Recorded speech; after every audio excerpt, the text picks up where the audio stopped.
Disclaimer, इस उपन्यास में चित्रित पात्र, घटनाएं और किस्से काल्पनिक हैं। किसी वास्तविक व्यक्ति, जीवित या मृत, या वास्तविक घटनाओं से इसका कोई संबंध संयोगवश हो सकता है। व्यक्त किए गए दृष्टिकोण, विचार और मत केवल लेखक के हैं और ये किसी संस्था या व्यक्ति के विचारों को नहीं दर्शाते। लेखक इस सामग्री की सत्यता या प्रामाणिकता के लिए कोई जिम्मेदारी नहीं लेता है। पाठकों से निवेदन है कि वे स्वयं विवेक का प्रयोग करें।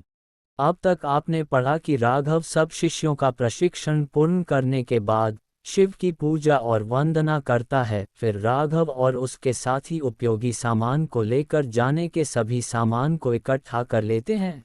राघव के पास एक शक्तियों से युक्त थैला होता जिसमें वो अपने जादुई ताज, तलवार और एक कमरे में आने के बराबर विभिन्न प्रकार के सामान को छुपा लेता है। इसमें से सामान विशेष प्रकार से ही निकाला जा सकता है, बाकी किसी अन्य द्वारा देखने पर यह खाली दिखाई देता है। राघव और उसके 5 शिष्यों के सामान जमाने के बाद वो सब घोड़े पर बैठ के राघव के पिता के बताई हुई दिशा में निकल जाते हैं। अब आगे। घोड़े घने जंगल की सीमा पर आकर थमे। सूर्य की आखिरी किरणें साल और सागौन के पत्तों से छनकर जमीन पर आग जैसी चमक बिखेर रही थीं। हवा में कच्चे पत्तों की महक थी, पर उसी महक के नीचे किसी अनजाने खतरे की सिसकी भी छुपी थी। राघव ने लगाम खींची। यहीं से पैदल, उसने शांत पर कठोर स्वर में कहा। उसके 5 शिष्य, 4 पुरुष और 1 स्त्री घोड़े से उतरे। काली, भाला, पवन, धनुष, चेतन, गदा, रोशन, कटार और अन्वी, चक्र और जड़ी बूटी सबकी आंखों में उत्साह के साथ सजगता थी। राघव ने अपने शक्तियों से युक्त थैले पर हाथ रखा। मंत्र बुदबुदाया। पल भर में तलवार उसकी हथेली में चमक उठी, मानो धूप ने धातु को प्राण दे दिए हों। झाड़ियों के भीतर सूखे पत्तों की चरमराहट हुई। पवन ने कान खड़े किए। कोई है, 7 नहीं, 9, वह फुसफुसाया। अचानक धुएं से भरे तीर हवा में सीटी बजाते हुए आए। बिखर जाओ। राघव की आवाज बिजली की तरह गिरी। चेतन ने गदा घुमाकर पहला तीर तोड़ा। काली ली ने भाले से दूसरे को हवा में काट दिया। अन्वी ने चक्र उछाला, चमकती धार ने एक झाड़ी को चीर दिया और भीतर छुपा हत्यारा चीख के साथ गिर पड़ा। काली पोशाकों में उपद्रवी हत्यारे सामने आ गए, चेहरों पर कपड़ा, आंखों में पागलपन। राघव आगे बढ़ा। उसकी तलवार हवा में वृत्त बनाती चली। शिव चक्र। एक हत्यारा कूदकर आया। राघव ने कदम बदला, तलवार की सपाट चोट से उसे पेड़ से टकरा दिया। रोशन ने कटार से पास आते दुश्मन की कलाई काटी, हथियार गिरा। पीछे से काली चिल्लाया। अन्वी ने बिना देखे चक्र वापस बुलाया। वह घूमता हुआ आया और पीछे से वार करने वाले की टांगों में फंस गया। पवन एक ऊंचे पत्थर पर चढ़ गया। आकाश साक्षी। तीर छूटे। 3, 5, 7, हर तीर लक्ष्य ढूंढता गया। जंगल में चीखें गूंज उठीं। चेतन ने गदा से जमीन पर प्रहार किया। कंपन से 2 हत्यारे संतुलन खो बैठे। काली का भाला उनकी ढाल भेदता हुआ निकल गया। अचानक जंगल मौन हो गया। पत्ते थम गए। हवा ठंडी पड़ गई। झाड़ियों से विशाल शिकारी निकला, धारीदार, आंखों में पीली आग, दांतों पर खून। वह इंसानों से नहीं, मौत से बना लगता था। शिकारी ने छलांग लगाई, सीधे पवन पर। राघव बीच में आया, तलवार से टकराव, चिंगारियां उड़ी। अन्वी, जड़ी। अन्वी ने शीशी फेंकी, धुएं ने शिकारी की दृष्टि धुंधली की। काली ने भाला घुसाने की कोशिश की, शिकारी ने पंजे से उछाल दिया। चेतन ने गदा से पसलियों पर प्रहार किया, गूंज जंगल तक गई, पर शिकारी फिर भी खड़ा रहा। पवन ने तीर में विशेष नोक लगाए। अब राघव ने मंत्रोच्चार किया, तलवार नीली ज्वाला से भर गई। शिकारी ने दहाड़ मारी। राघव ने कदमों का नृत्य किया, बाएं, दाएं और अंतिम वार। तीर लगा, साथ ही तलवार का प्रहार, ज्वाला ने धारीदार शरीर को चीर दिया। शिकारी धरती पर गिरा, दहाड़ सिसकी में बदल गई। बाकी बचे हत्यारों ने भागने की कोशिश की। जंगल में कोई अपराधी नहीं बचता, राघव ने कहा। पवन के तीर, अन्वी के चक्र, काली का भाला तीनों दिशाओं से घेरा। कुछ ही क्षणों में जंगल फिर शांत हो गया। राघव ने थैला खोला, जल, बिल्वपत्र, भस्म। उसने एक चट्टान पर शिव का स्मरण किया। यह विजय अहंकार की नहीं, धर्म की है। सब ने सिर झुकाया। अन्वी मुस्कुराई, गुरु, ये तो शुरुआत है। राघव ने दूर अंधेरे रास्ते की ओर देखा, जहां आगे और भी परीक्षाएं प्रतीक्षा कर रही थीं। जंगल ने रास्ता दिया। यात्रा आगे बढ़ी। अब तक आपने पढ़ा कि राघव अपने 5 साथियों के साथ घने जंगल में आगे बढ़ता है और शिकारियों का आक्रमण होता है और वो उनसे बचने के बाद अपनी यात्रा को आराम करता है। अब आगे। जंगल ने रास्ता दिया, पर वह दया नहीं थी, वह परीक्षा थी। जैसे ही राघव और उसके 5 शिष्य आगे बढ़े, पेड़ों की बनावट बदलने लगी। साल और सागौन पीछे छूट गए, उनकी जगह अजीब आकृतियों वाले वृक्ष उगाए, जिनकी जड़ें जमीन के ऊपर सांपों की तरह लिपटी थीं और शाखाएं आकाश में उलझी हुई उंगलियों सी दिखती थीं। हवा अब सीधी नहीं बह रही थी, वह घूम रही थी, घुमावदार, चक्कर खाती हुई। अन्वी ने सबसे पहले महसूस किया। गुरु। उसकी आवाज़ धीमी थी, पर कांप रही थी। ये जंगल साधारण नहीं है। राघव रुका। उसने मिट्टी उठाकर हथेली पर रखी। मंत्र पढ़ा। मिट्टी काली से नीली, नीली से धूसर हो गई। उसकी भौहें तन गईं। हम भूल भुलैया में प्रवेश कर चुके हैं। पवन ने चारों ओर देखा। पर रास्ता तो सीधा है, गुरु। राघव ने तलवार की नोक से सामने जमीन पर एक रेखा खींची। सीधा दिखने वाला रास्ता ही सबसे बड़ा धोखा होता है।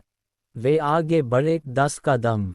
और अचानक, सामने वही जगह, वही टूटा हुआ पेड़, वही पत्थर जिस पर काई थी, वही खून का सूखा धब्बा जहां पहले हत्यारा गिरा था। रोशन का चेहरा पीला पड़ गया। ये कैसे? चेतन ने गदा कसकर पकड़ ली। हम घूमकर वापस आ गए। राघव ने सिर हिलाया। नहीं, जंगल हमें घुमा रहा है। अचानक पेड़ों के तनों पर प्रतीक उभर आए, त्रिशूल, नाग, खोपड़ी, नेत्र। कुछ पल में वे हिलने लगे, मानो जीवित हों। एक भारी स्वर गूंजा चारों दिशाओं से एक साथ। जो भीतर से टूटा है, वह यहाँ से नहीं निकल सकता। अन्वी ने कांपते हाथों से जड़ी बूटी की थैली खोली। ये जंगल मन पड़ता है। राघव की आवाज गंभीर थी। यह मायावन है। ये शत्रु को नहीं, भय, पछतावे और अहंकार को मारता है। जैसे ही उसने ये कहा, जमीन फट गई। सब अलग अलग दिशाओं में गिर पड़े। पवन आंखें खोली तो वह अकेला था। चारों ओर अंधेरा। ऊपर आसमान नहीं, केवल घूमता हुआ धुआं। उसके सामने एक आकृति उभरी। उसका पिता, खून से लथपथ, तीर सीने में धंसा हुआ। तू मुझे बचा नहीं पाया। आवाज गूंजती हुई। पवन घुटनों पर गिर पड़ा। मैं छोटा था। आकृति हंसी, वह हंसी पिता की नहीं थी। तू अब भी छोटा है। अंधेरे से सैकड़ों तीर निकले उसी की ओर। पवन कांप गया। हाथ से धनुष छूट गया। तभी उसे राघव की आवाज याद आई। डर से लड़ने के लिए हथियार नहीं, दृष्टि चाहिए। पवन ने आंखें बंद कीं। मैं भागूंगा नहीं। तीर रुके। धुआं छटा। आकृति पिघल गई। सामने प्रकाश की रेखा खुली।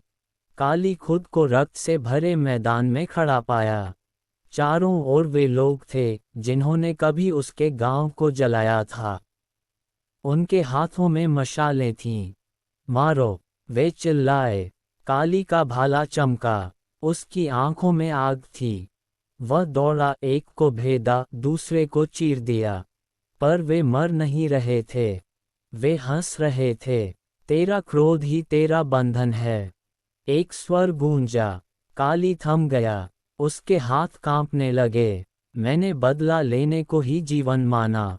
उसने भाला जमीन में गाड़ दिया। पर गुरु ने सिखाया, धर्म क्रोध से नहीं चलता। क्षण भर में मैदान शांत हो गया।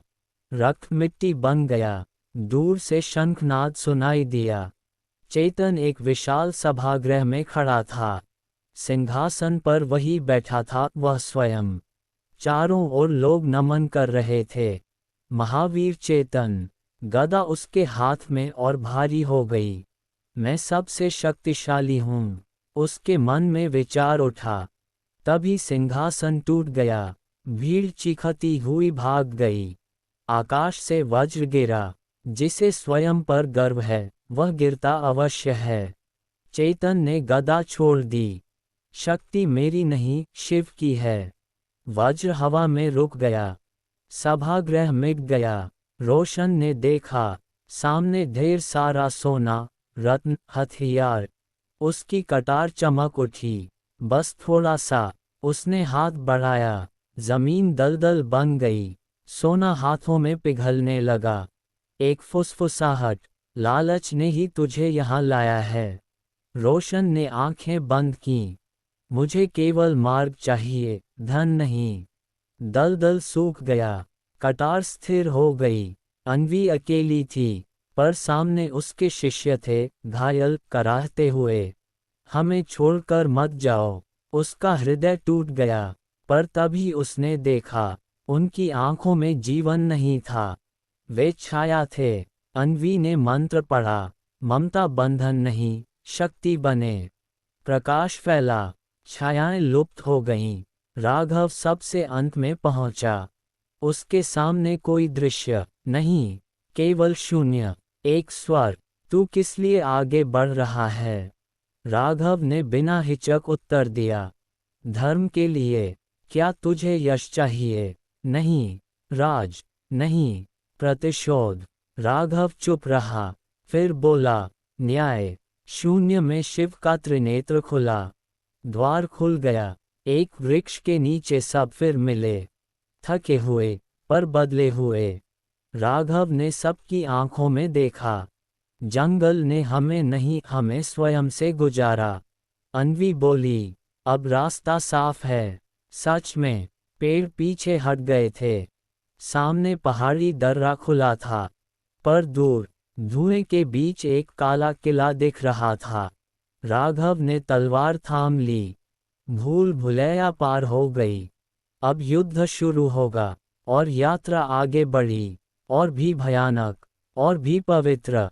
कहानी को समझने के लिए क्रमानुसार शुरुआत से पढ़े। आगे कहानी और मज़ेदार और आकर्षक है। अब तक आपने पढ़ा कि राघव अपने 5 शिष्यों के साथ अपने पिता के बताए अनुसार उनके मित्र से मिलने चल देता है। रास्ते में जंगल पार करते समय उनका सामना शिकारियों और मायावी भूल भुलैया से होता है। अब आगे। भूल भुलैया पार हो चुकी थी, पर जंगल खत्म नहीं हुआ था। अब पेड़ पीछे नहीं हट रहे थे। अब रास्ते खुद नहीं बन रहे थे। यह असली जंगल था, जहां न कोई मंत्र काम आता, न कोई दैवी संकेत। सूरज ढल चुका था। आसमान में बादल थे, पर बारिश नहीं, बस उमस जो सांसों को भारी कर रही थी। राघव रुका। उसने चारों ओर देखा, धरती, पत्ते, हवा, दिशा। अब से, उसने कहा, कोई शक्ति नहीं, कोई मंत्र नहीं, हम यहाँ इंसान बनकर चलेंगे। पवन ने चौंक कर देखा। गुरु? क्योंकि राघव ने शांत स्वर में कहा, जो आगे है, वहाँ शक्ति नहीं, निर्णय काम आएगा। चलते चलते रात हो गई। जंगल में अंधेरा कोई पर्दा नहीं होता, वह एक वजन होता है, जो आंखों, दिमाग और हिम्मत तीनों पर पड़ता है। चेतन की चाल धीमी पड़ने लगी। उसकी सांसें भारी थीं।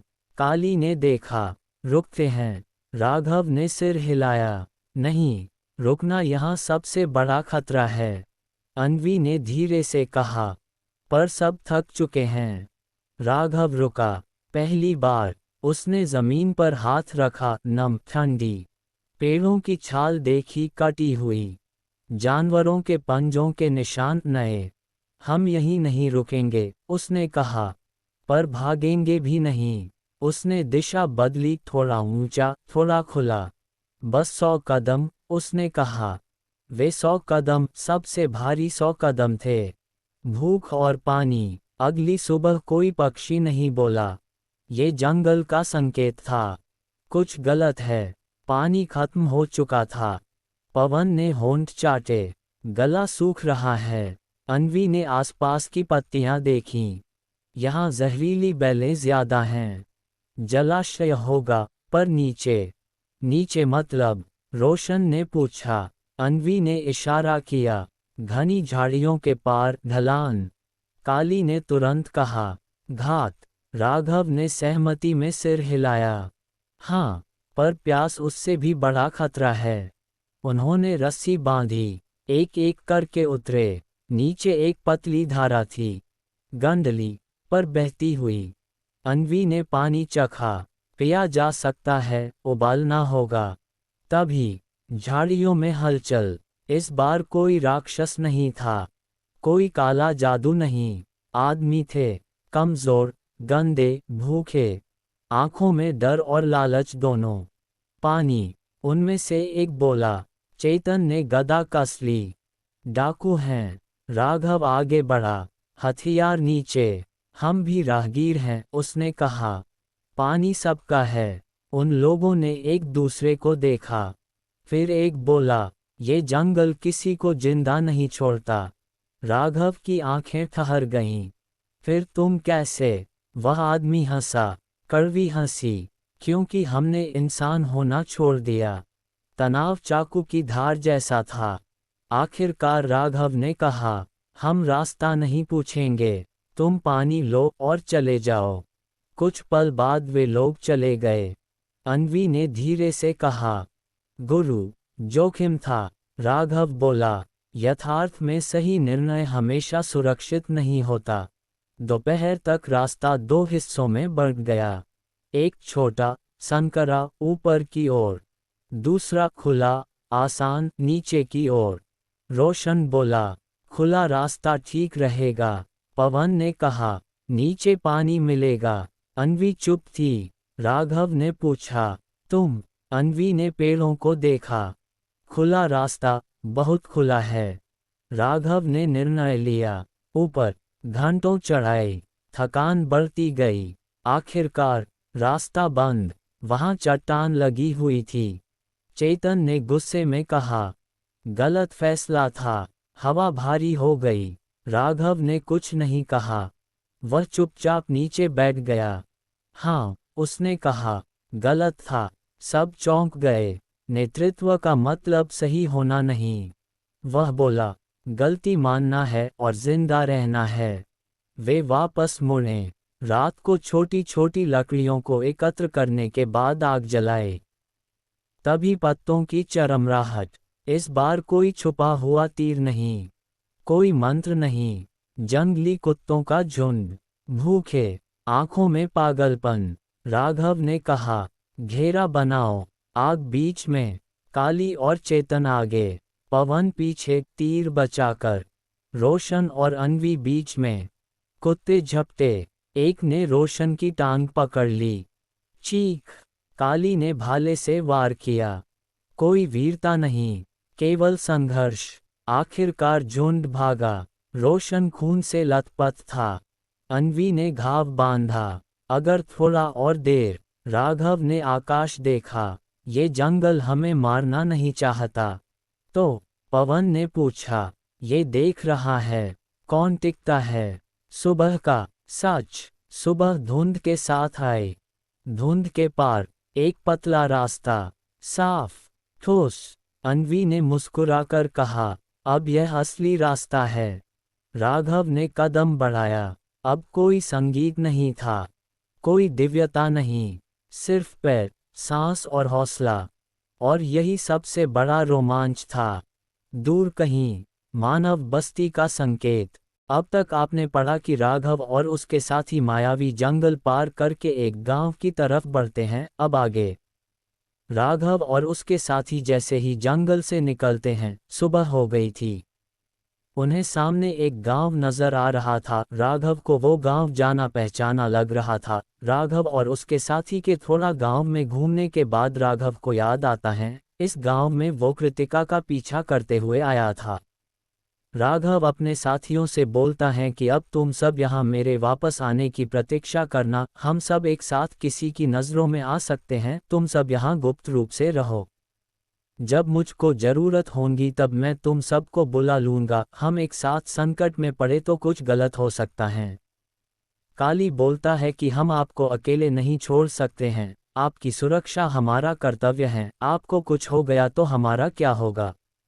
मुझे कुछ नहीं होगा, मुझे जरूरत होगी तब मैं तुम्हें बुला लूंगा। फिर वो अपने थैले में से अपने पिता द्वारा रणबीर को दिया पत्र और उनकी तलवार को निकाल हैं। राघव फिर बोलता है, तुम सब शांति से यहाँ मेरे अगले आदेश की प्रतीक्षा करोगे, यही मेरा आदेश है। राघव के साथी राघव का आदेश मान करके सब अलग रूप बना करके वहां से अलग हो जाते हैं। उन सब के जाने के बाद राघव वहां अकेला रह जाता है। वहां आसपास देखता है तो उसे कृतिका की याद आने लगती है। राघव फिर थोड़ा आगे जाकर एक व्यापारियों के समूह से पूछता है कि ये राजा रणबीर का राज है क्या? वो व्यापारियों का समूह आगे से उसकी तरफ आ रहा था और जिस गांव से आगे बढ़ा था उस तरफ जा रहा था। वो व्यापारियों के समूह में से एक व्यापारी बोलता है कि जी हाँ, यहीं से महाराज रणबीर के राज्य की सीमा प्रारंभ होती हैं। कुछ रुक के वो व्यापारी राघव से पूछता है कि महोदय, वैसे आपको जाना कहाँ है? राघव पहले रुकता है और फिर सोच विचार के कहता है कि मुझे राजा रणबीर के महल तक जाना था, उनसे किसी काम से मिलना था। वो व्यापारियों का समूह वहां से चला जाता है और फिर उनके बताई हुई दिशा में राघव चल देता है। सूर्य अभी पूरी तरह उगा नहीं था। आकाश में हल्की केसरिया आभा फैल रही थी और धरती पर ओस की बूंदें घास की नोकों से फिसलकर मिट्टी में समा रही थीं। उसी समय जंगल की सीमा से सटे पुराने पत्थर के मार्ग पर एक व्यापारिक कारवां धीरे धीरे आगे बढ़ रहा था। बैलों की घंटियां, ऊंटों की मध्यम चाल, लकड़ी के पहियों की चरमराहट, सब मिलकर एक अनोखा संगीत रच रहे थे। उसी कारवां के साथ चल रहा था राघव। राघव कोई साधारण युवक नहीं था। उसकी आंखों में बीते युगों का अनुभव और आने वाले समय की जिज्ञासा साथ साथ चमकती थी। वर्षों तक गुरुओं से शिक्षा, तपस्या, शस्त्रविद्या और आत्मज्ञान प्राप्त करने के बाद वह अब संसार को देखने निकला था, मनुष्य को, राज्यों को, सत्ता को और सत्य को समझने।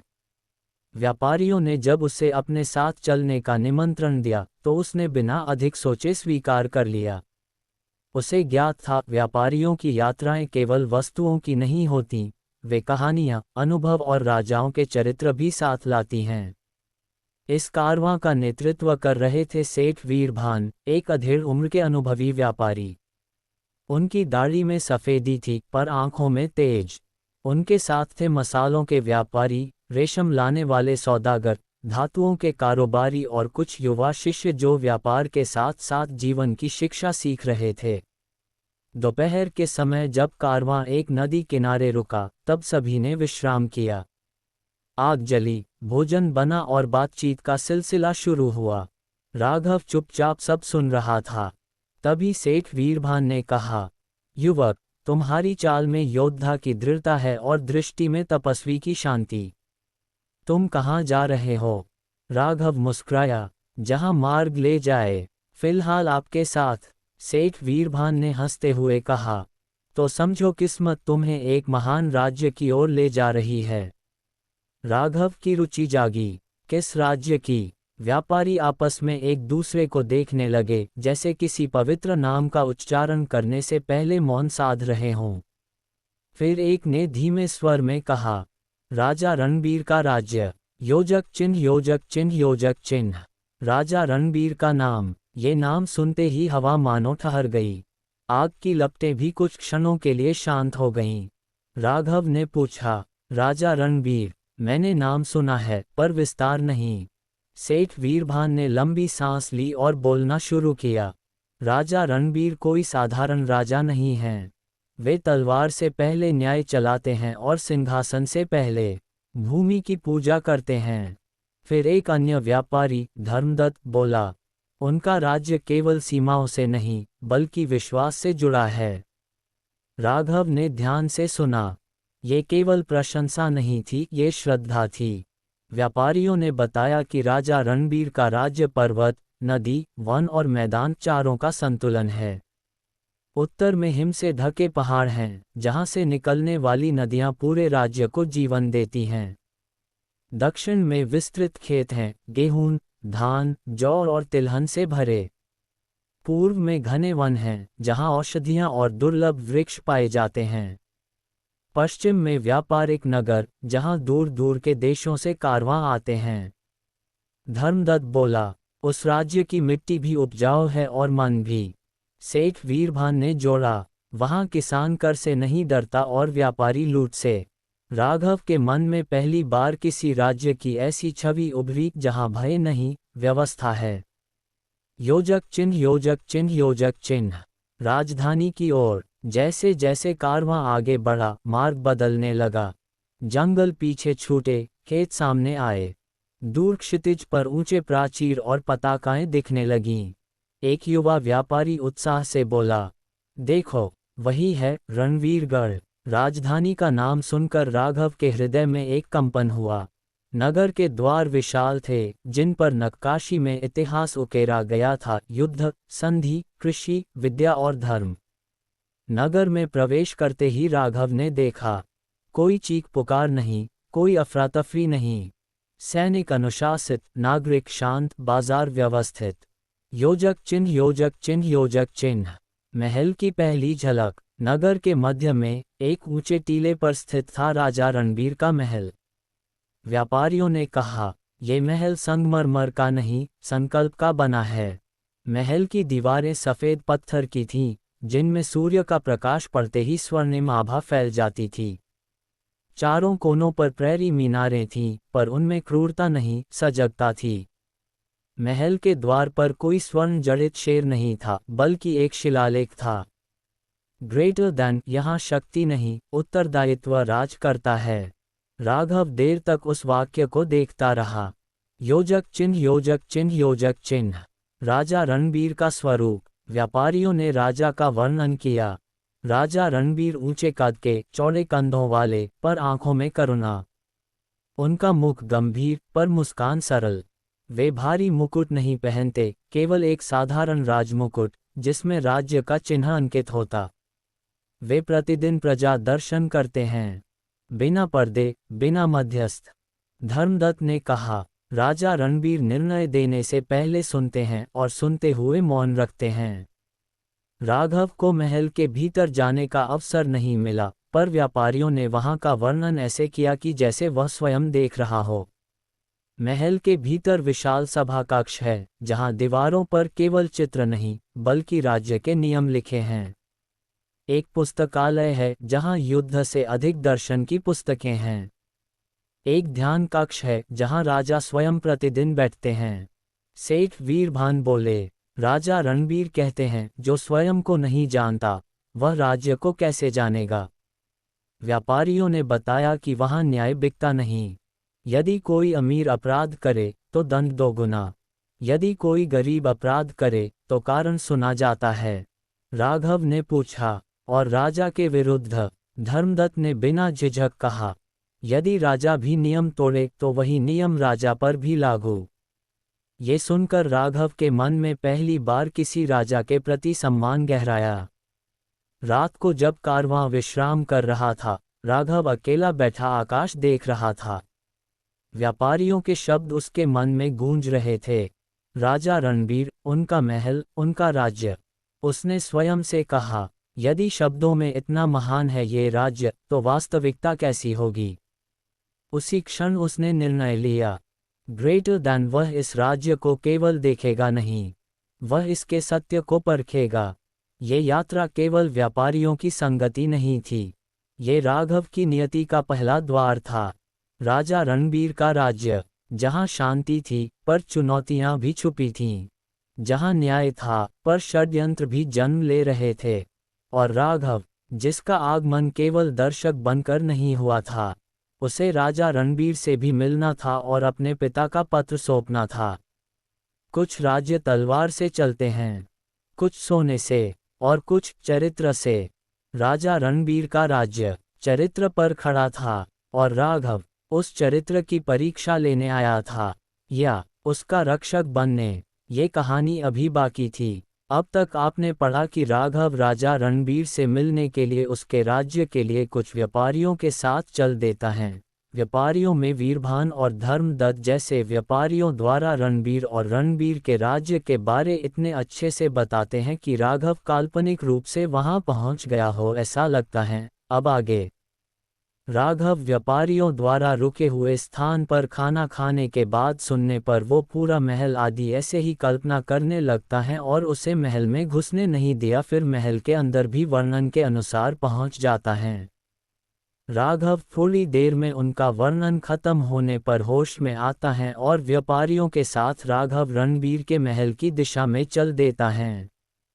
कुछ दूरी पर चलने के बाद सैनिकों द्वारा बाहर से आने वाले लोगों की मुख्य राजधानी में अंदर जाने से पहले जांच हो रही थी। राघव और उन व्यापारियों की जांचें पूरी होती हैं और वो आगे बढ़ जाते हैं। जिस हिसाब से व्यापारियों ने उस राज्य का वर्णन किया था, वो राज्य हूबहू वैसा ही था। राघव और व्यापारियों का समूह राजधानी के मुख्य बाजार में पहुंच जाता है। राघव व्यापारियों से अनुमति लेकर आगे अकेला ही बढ़ जाता है और व्यापारियों का समूह अपने व्यापार में व्यस्त हो जाता है। राघव बाजार में आगे बढ़ता रहता है और बाजार में दोनों तरफ विभिन्न प्रकार की दुकानें थीं। लोग उनमें सामान खरीदने में व्यस्त थे। कुछ लोग बात कर रहे थे कि राजा पहले तो रोज आम जनता से आकर मिलते थे और उनके बारे में पूछते थे। राजा पिछले एक सप्ताह से न तो महल से बाहर आ रहे हैं और न ही अपना दरबार लगा रहे हैं। उनका सब काम उनके सेनापति राम सिंह ही संभाल रहे हैं। लोगों में अलग अलग बातों और अफवाहों का बाजार गर्म था। राघव राजा और उनके बारे हो रही चर्चाओं को सुनता हुआ महल की ओर अग्रसर हो जाता है। सामने से महल सफ़ेद रूप में बहुत सुंदर लग रहा था। चलते हुए महल का सामने मुख्य दरवाज़ा आ जाता है और महल के सामने एकदम शांति पसरी हुई थी। वहां पर महल की सुरक्षा के लिए कुछ सैनिक एकदम मुस्तैदी से खड़े थे। सैनिकों ने महल में प्रवेश बंद कर रखा था। राघव जाकर सैनिकों से बोलता है कि उन्हें राजा जी बहुत जरूरी काम है तो उन्हें मिलने की अनुमति दी जाए। राजा से जरूरी बात सुनकर एक सैनिक अंदर जाता है। एक उम्रदराज सैनिक के साथ वापस आता है। वो उम्रदराज सैनिक राघव के पास आता है और उसे ऊपर से नीचे तक देखता है। सैनिक राघव को देख बोलता है कि राजा साहब अभी व्यस्त हैं, कुछ दिनों बाद आना। राघव सैनिक से विनती करता हुआ बोलता है कि उनका राजा जी से मिलना बहुत जरूरी है। राघव को सैनिकों द्वारा वहां से बाहर निकाल दिया जाता है, क्योंकि महल में सुरक्षा कारणों से किसी को भी अंदर प्रवेश नहीं दिया जा रहा था। राघव दूर से महल को देख कर के अंदर जाने की योजना बना रहा था।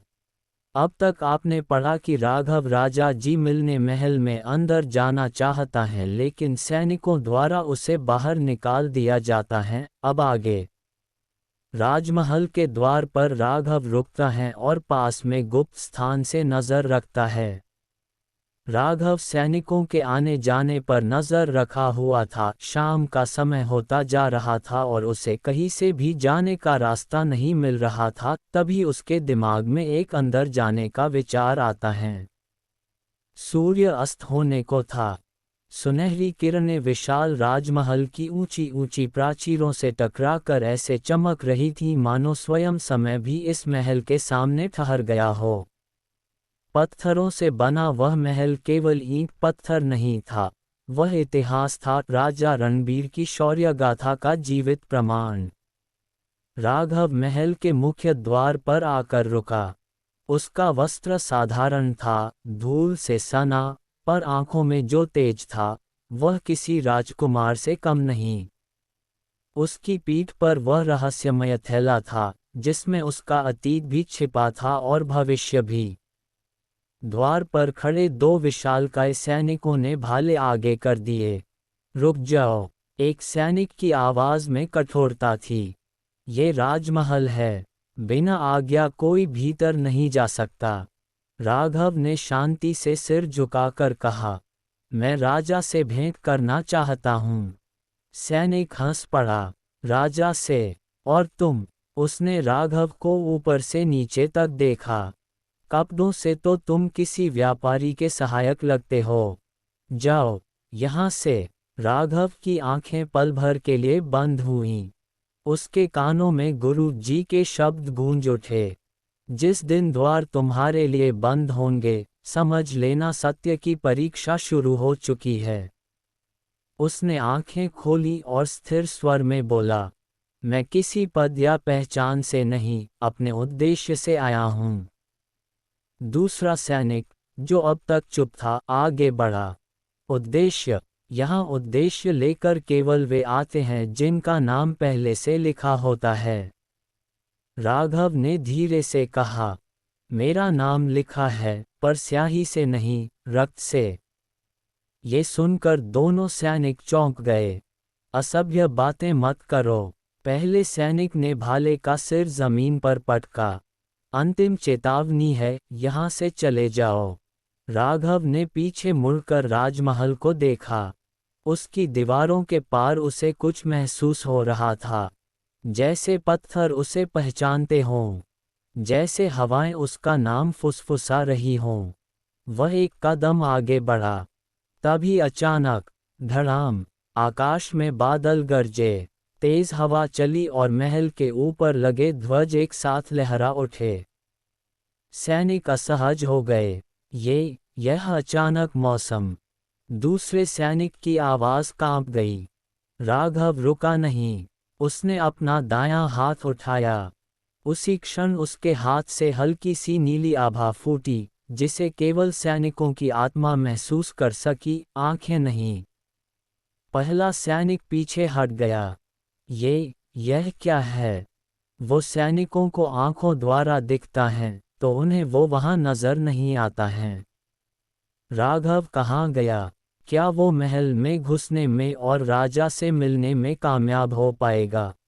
अब तक आपने पढ़ा कि राजा रणबीर से मिलने के लिए राघव उनके महल के पास पहुंच जाता है, लेकिन उसे सैनिकों द्वारा अंदर नहीं जाने दिया जाता है। राघव काफी इंतजार करने के बाद जब शाम के समय सैनिकों की संख्या कम होती है, तब द्वार पर जाकर सैनिकों के सामने नीली सी रोशनी करता है, जिनसे सैनिकों की आंखों में धुंधलापन हो जाता है, और सैनिकों के आंखें खोलने पर राघव उनके सामने से गायब हो जाता है। अब आगे। राघव के गायब होते ही वो सैनिक घबरा जाते हैं। वो पास में चेतावनी के लिए लगा घंटा जोर जोर से दम लगा के 3 बार बजाते हैं। 3 बार घंटे के बजते ही महल की सुरक्षा में लगे सारे सैनिक सुरक्षा को चुस्त दुरुस्त कर देते हैं। सुरक्षा के तेज होने पर सेनापति राम सिंह जल्दी से द्वार पर आकर चेतावनी घंटा बजाने वाले सैनिकों से इसका कारण पूछता है। द्वार पर उपस्थित सैनिकों द्वारा राम सिंह को पूरी घटना के बारे में विस्तार से बताया जाता है। राम सिंह के पूरी घटना जानने के बाद वो महल में घुसपैठियों के घुसने का ऐलान चारों तरफ करवा देता है। महल के चारों तरफ घुसपैठिए की तलाश चालू हो जाती है। महल के अंदर और बाहर चारों तरफ तलाश करने के बाद भी सैनिकों राघव कहीं भी नजर नहीं आता है। सैनिकों की 1 से 2 घंटों की खोजबीन और गहन तलाशी लेने के बाद भी राघव और उसके आस होने के बारे में किसी को भी पता नहीं लगता है। सैनिकों के खोज लेने के बाद जब उन्हें कुछ भी नहीं मिलता है, वो उस खोजी मिशन को रोकने के बाद वो महल की सुरक्षा को और बढ़ा देता है। आज की पुख्ता सुरक्षा जांचने के बाद राम सिंह वहां से निकल जाता है। रात का समय हो गया। महल में रहने वाले अधिकतर लोग सो चुके थे, लेकिन राघव का महल और उसके आसपास कोई निशान नहीं था। सैनिकों द्वारा आपस में द्वार पर उपस्थित सैनिकों द्वारा राघव के बारे में बताई गई बातों के बारे चर्चाएं हो रही थी। आधी रात का समय हो गया था और सैनिकों ने मान लिया था कि राघव कोई हवा में कोई रोशनी करके गायब हो गया था। रात जैसे होती जा रही थी, तभी एक पेड़ से राघव निकलता है। दरअसल थोड़ी देर पहले जब राघव महल में घुसने के लिए चारों तरफ घूम रहा होता है, तब उसे एक बड़ा पेड़ महल के गार्डन में नजर आता है। गार्डन में स्थित वो पेड़ का तना अंदर से खोखला था। उसको देख के राघव के मन में एक शानदार उपाय आता है। राघव सैनिकों की आंखों को अपनी शक्ति से उत्पन्न ऊर्जा से धुंधला कर देता है। सैनिकों की आंखें धुंधली होने पर जल्दी से राघव अंदर घुस करके उस पेड़ के तने में घुसते ही थके होने के कारण नींद आ जाती है। जब उसकी नींद खुलती है तो उसे याद आता है कि वो जिस काम से आया था उसे जल्द ही करना होगा क्योंकि आधी रात गुजर चुकी थी। राघव धीरे से उस तने से निकल के बाहर आता है और चारों तरफ देख के चुपचाप से आगे बढ़ जाता है। क्या राघव राम सिंह की सुरक्षा से बच पाएगा? क्या राघव की राजा रणबीर से मुलाकात? क्या होगा राघव के साथ? अब तक आपने पढ़ा कि राघव सैनिकों से बच कर के एक पेड़ के तने में छुप गया था और वहां उसे छुप हुए नींद आ गई थी। अब आगे राघव की नींद खुलने पर वो चारों तरफ देखता है तो काफी रात हो गई थी और चारों तरफ सुरक्षाकर्मी भी उतने सतर्क नहीं थे। राघव धीरे से पेड़ से निकल करके कुछ अन्य पेड़ों के पीछे छुप छुप कर एक महल में घुस जाता है, लेकिन उस महल में जाने के बाद पता चलता है कि ये तो दरबार है। यहाँ महल के बाहर सुरक्षाकर्मी के दस्ते के अलावा कोई भी नहीं था। राघव दरबार से निकल के छुपते हुए पीछे जाता है, उसे वहाँ बहुत सुंदर सुंदर महल बने हुए नजर आते हैं। एक महल बहुत सुंदर बना हुआ था। राघव को लगता है कि वही राजा का महल होगा। वो मौका देख के चुपचाप उस महल में घुस जाता है। रात अपने पूरे वैभव में उतर चुकी थी। आकाश मखमली काले वस्त्र ओढ़े था और उस पर तिनके असंख्य तारों के बीच चांद ऐसा चमक रहा था मानो किसी रहस्य की रखवाली कर रहा हो। उसी रात राघव ने पहली बार किसी निजी महल खंड में प्रवेश किया। यह कोई साधारण प्रवेश नहीं था, यह एक संसार का दूसरे संसार में प्रवेश था। महल के प्रांगण में चांदी सी चमक बिखरी थी। ऊंचे स्तंभों पर जड़े दीपक मंद प्रकाश दे रहे थे, जिनकी लौ हवा के हर स्पर्श पर कांप जाती, ठीक वैसे ही जैसे राघव का हृदय इस क्षण कांप रहा था। रातरानी की सुगंध वातावरण में घुली थी और कहीं दूर से जल झरने की धीमी कलकल सुनाई दे रही थी। राघव के पग भारी थे, पर मन असहाय सा। दरअसल राघव राजकुमारी के महल में प्रवेश कर गया था। राजकुमारी को नींद नहीं आ रही थी, तो वो भी महल में घूम रही थी। उसकी दृष्टि सामने खुले उस झरोखे पर ठहर गई, जहां चांदनी भीतर बह रही थी।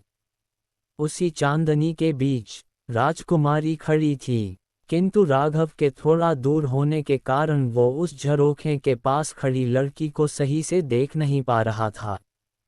उस लड़की को दूर से देखने पर भी पता चल रहा था कि वो दिखने में बहुत सुंदर होगी। सफ़ेद रेशमी वस्त्रों में लिपटी, खुले बालों में चांदनी समेटे, वह किसी स्वप्न सी प्रतीत हो रही थी। उसके हाथों में एक दीपक था, जिसकी लौ उसके चेहरे पर पड़ते ही उसकी आंखों को और भी गहरा कर रही थी। जैसे ही राघव थोड़ा पास आकर दीपक की लौ में उस लड़की चेहरा देखता है, तो उसकी खुशी का कोई ठिकाना ही नहीं रहता है, क्योंकि सामने खड़ी वो लड़की कोई और नहीं कृतिका थी। कुछ क्षणों तक केवल मौन था, मौन जिसमें हृदय बोल रहे थे। उसने आव देखा ना ताव वो जल्दी से जा करके कृतिका के गले लग गया। राघव ने कृतिका को कस करके गले लगा लिया। कृतिका एकदम से किसी के गले लगने से वो सहम जाती हैं और वो चिल्लाने वाली होती हैं, लेकिन जब उसे जाना पहचाना एहसास होता है तो वो चिल्लाई नहीं। राघव उससे थोड़ा दूर होकर के बोलता है कि मैंने आपको कहाँ कहाँ नहीं ढूंढा, आप यहाँ आकर मिले हो। आप यहाँ कैसे आए? कृतिका की आवाज़ धीमी थी, मानो रात से अनुमति लेकर निकली हो। राघव ने एक कदम आगे बढ़ाया। मुझे नहीं आना चाहिए था, उसने सच कहा, पर मेरे पांव इस स्थान को पहचानते थे। कृतिका ने दीपक को पास की मेज पर रखा। लौ स्थिर हो गई, जैसे स्वयं सुनना चाहती हो। कुछ रास्ते मन चुनता है राघव, उसने पहली बार उसका नाम लिया। और कुछ मन को चुन लेते हैं। उसका नाम कृतिका के होंठों से निकलते ही राघव के भीतर कुछ टूट सा गया। लंबे समय का संयम, काफी समय का एकांत। वे दोनों झील की ओर खुले उस प्रांगण में आ गए। झील पर चांद का प्रतिबिंब कांप रहा था, जैसे किसी अनकहे भाव से डर रहा हो। आपको ज्ञात है, राघव ने धीरे कहा, मेरे जीवन में ठहराव नहीं है। जहां मैं जाता हूं, वहां आंधियां भी जाती हैं। कृतिका झील के किनारे बैठ गई। उसने जल में उंगलियां डुबो दीं। और फिर भी, उसने बिना उसकी ओर देखे कहा, आज ये झील शांत है। राघव की दृष्टि उसकी उंगलियों पर थी, जहां चांदनी जल से खेल रही थी। यदि मैं आपको पीड़ा दे बैठा तो? कृतिका उठी।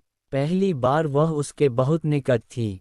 इतनी निकट कि राघव उसकी सांसों की गर्माहट महसूस कर सकता था। पीड़ा भी स्वीकार है, उसने आंखों में झांकते हुए कहा, यदि वह सत्य से उपजी हो। हवा का एक झोंका आया। कृतिका का आंचल राघव की छाती से जा लगा। उस क्षण न कोई राजा था, न राजकुमारी।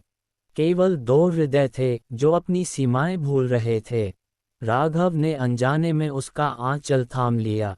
और फिर रुक गया, जैसे स्वयं से अनुमति मांग रहा हो। कृतिका ने अपना हाथ उसके हाथ पर रख दिया। न कोई वचन, न कोई प्रण, बस एक स्वीकार। इस रात को याद रखना, कृतिका ने फुसफुसा कर कहा, क्योंकि यही वह रात है जब तुम केवल योद्धा नहीं रहे। राघव ने उसकी ओर देखा।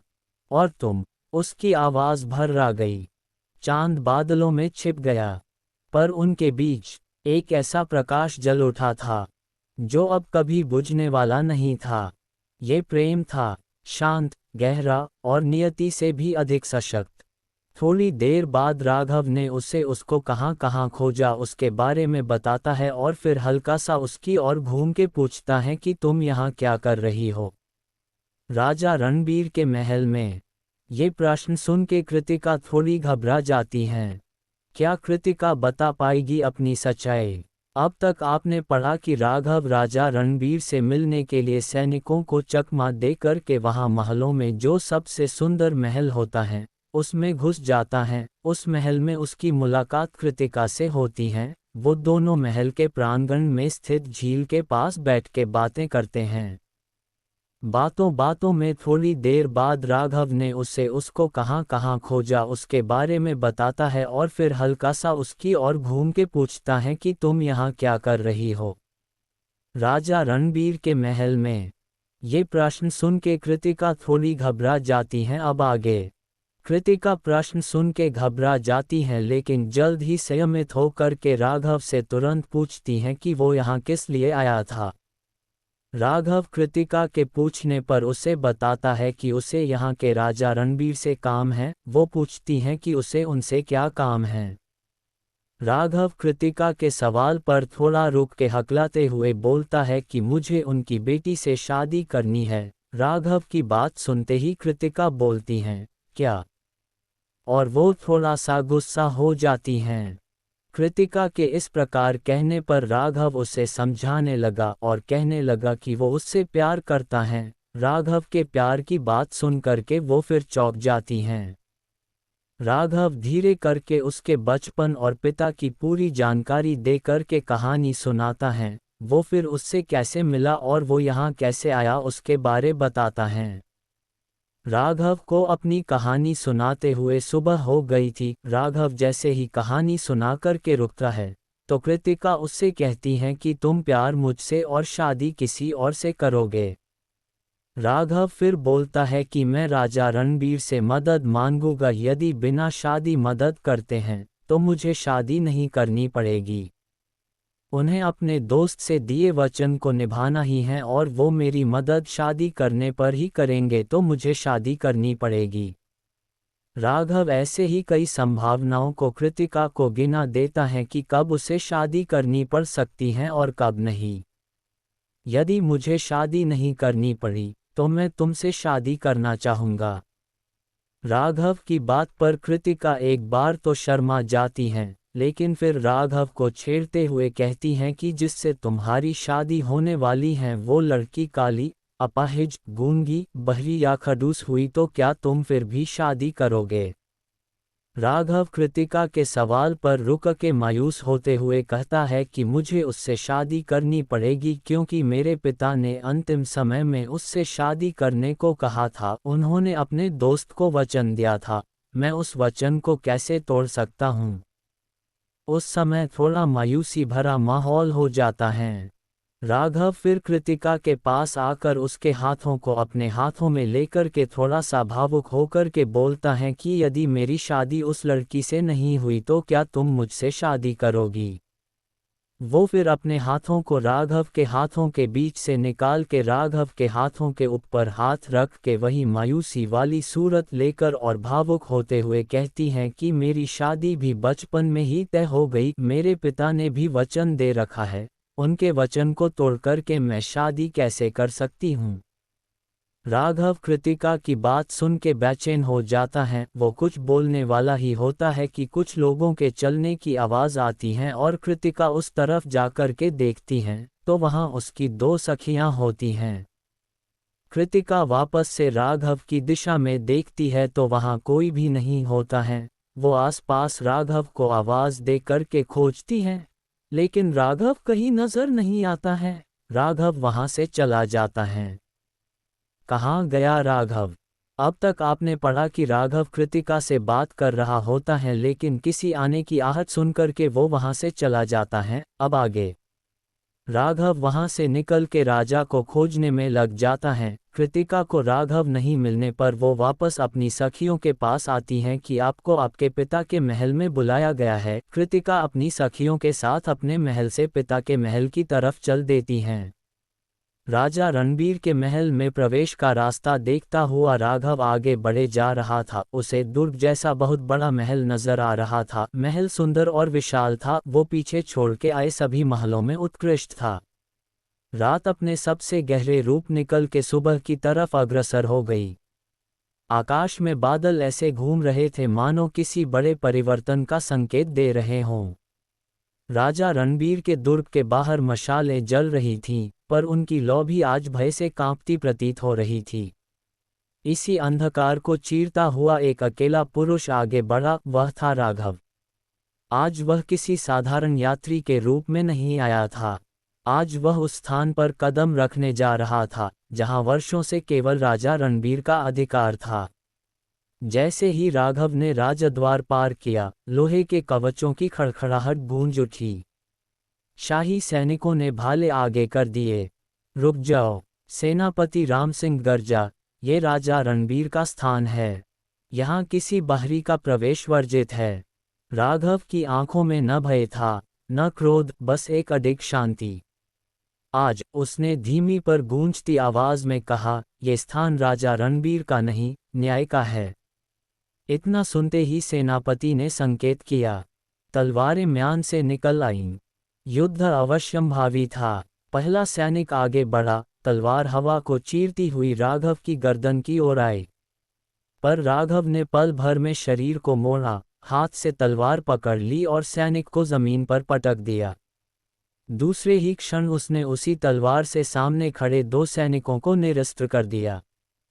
चारों ओर से योद्धा टूट पड़े। कोई भाले से वार कर रहा था, कोई ढाल से धक्का। पर राघव किसी आंधी की तरह था, जहां गया वहीं संतुलन टूट गया। उसके हर वार में वर्षों का तप, गुरु की शिक्षा थी जिसने इतने समय तक राघव को बचा रखा था। तभी अखाड़े का सबसे खतरनाक योद्धा आगे आया, विक्रांत, राजा रणबीर का निजी फाइटर। उसके शरीर पर अनगिनत युद्धों के निशान थे। मैंने सुना है तू स्वयं को राजा के बराबर समझता है। विक्रांत हंसा, आज तेरी यह भूल यहीं सुधारी जाएगी। दोनों आमने सामने खड़े थे। पल भर का सन्नाटा, फिर टकराहट। विक्रांत की गदा जब जमीन पर पड़ी तो पत्थर चटक गए। राघव उछला, हवा में घूमता हुआ उसके पीछे जा पहुंचा। दोनों के वार इतने तेज थे कि देखने वालों की सांसें थम गईं। विक्रांत ने पूरी शक्ति से प्रहार किया, पर राघव ने उसे अपने कंधे पर लिया और अगले ही क्षण विक्रांत को महल की सीढ़ियों पर दे मारा। गदा हाथ से छूट गई। चारों ओर सन्नाटा छा गया। सैनिकों के हाथ कांप रहे थे। राघव ने सीढ़ियां चढ़ते हुए कहता है कि मुझे आज राजा रणबीर से मिलने से कोई तलवार नहीं रोक सकती। सैनिकों ने अपने हथियार नीचे कर दिए। राघव ने किसी भी सैनिक को मारा नहीं था, मात्र घायल किया था। क्या राजा से मिल पाएगा राघव? क्या राजा से मिलने से पहले फिर से होगी कृतिका से मुलाकात? आगे कहानी में क्या होगा जानने के लिए पढ़ते रहिए द किंग्स क्राउन। लाइक और सब्सक्राइब करना ना भूले, इससे हमें आगे और लाजवाब कहानी लिखने की प्रेरणा मिलती है। आप कहां से इस कहानी को सुन रहे हैं बताएं हमें कमेंट बॉक्स में, और कहानी को आगे शेयर भी करें। कमेंट बॉक्स में एक हाइप का ऑप्शन भी आता है, उसको भी क्लिक करें। सभी कहानियों को लाइक और शेयर करें।